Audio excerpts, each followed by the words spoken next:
Usap-usapan ngayon sa mundo ng boxing ang posibleng laban ni Ryan Garcia sa susunod na taon at posibleng nitong makaharap ay ang ating pambato na tubong Mandawi, Cebu City, Philippines na si Mercito Hista alias Guerrero no Mercy na sa kasalukuyan ay nakabase sa San Diego, California.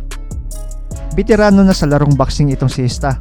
May kartada ito ngayon na 33 wins, 3 losses, 3 tabla, 17 dito via knockout.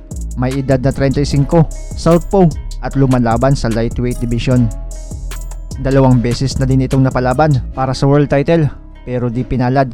Pareho siyang natalo via unanimous decision.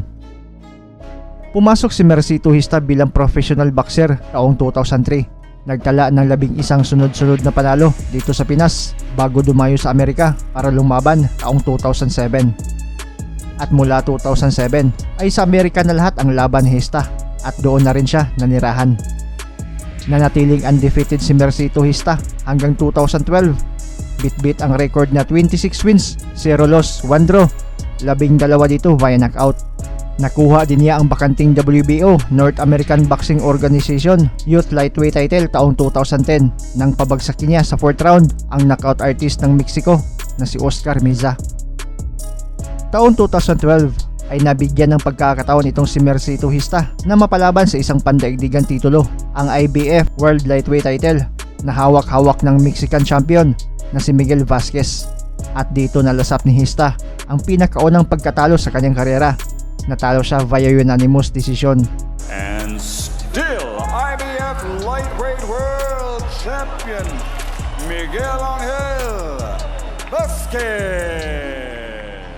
Makalipas ang mahigit 1 taon ay muling nagbalik si Hista sa mundo ng boxing at sa 6 na sunod-sunod niyang laban ay 5 dito ay pinanalo niya at 1 ang tabla.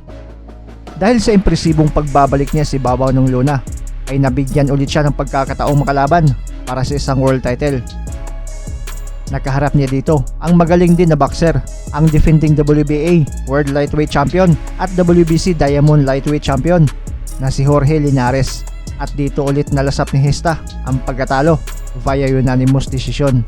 Lightweight Champion of the World, El Niño de Oro.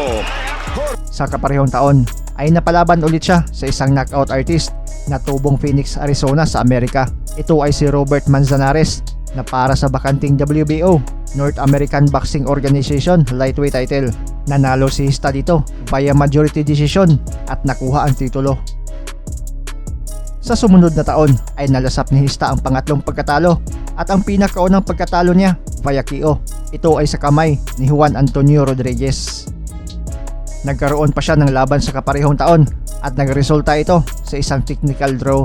Makalipas ang halos 3 taong inactive dahil na rin sa pandemya ay muling nagbalik sa ibabaw ng lona itong si Mercito Hista.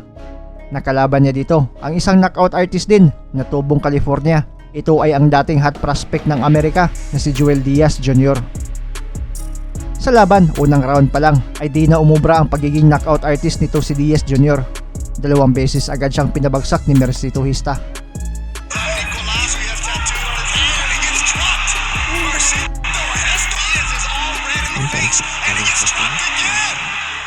Pero agad naman itong nakarecover at umabot ang laban sa desisyon. Panalo si Hista via unanimous decision. From San Diego, Mercito Mercy Hista. Ilang magagaling, kilalang champion at knockout artist na boxer na din ang nakasugupa ni Mercito Hista.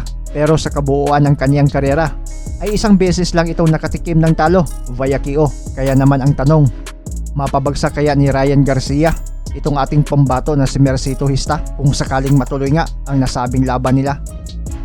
Kung experience ang pag-usapan ay talagang lamang si kabayan. Subok na din ang panga at bodega at napalaban na din sa ilang magagaling na boxer at mga knockout artist pa. Pero kung edad naman ang pag-uusapan ay talagang lamang si Ryan Garcia. 24 pa lang habang 35 na si kabayan. Dagdag mo pa ang bilis at stamina ni Ryan Garcia sa bakbakan. Kung sakaling matuloy nga ang labang Mercito Hista kontra Ryan Garcia mga pre, kanino ka pupusta?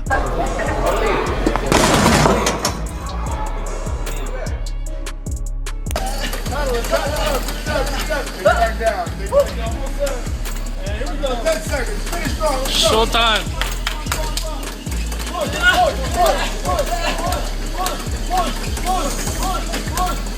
One.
Representing San Remigio Mandawi, the Philippines, and fighting out of San Diego, California, Mercedes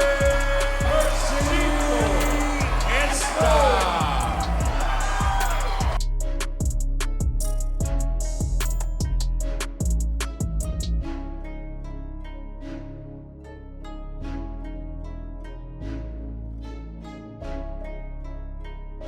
Ryan King Roy Garcia.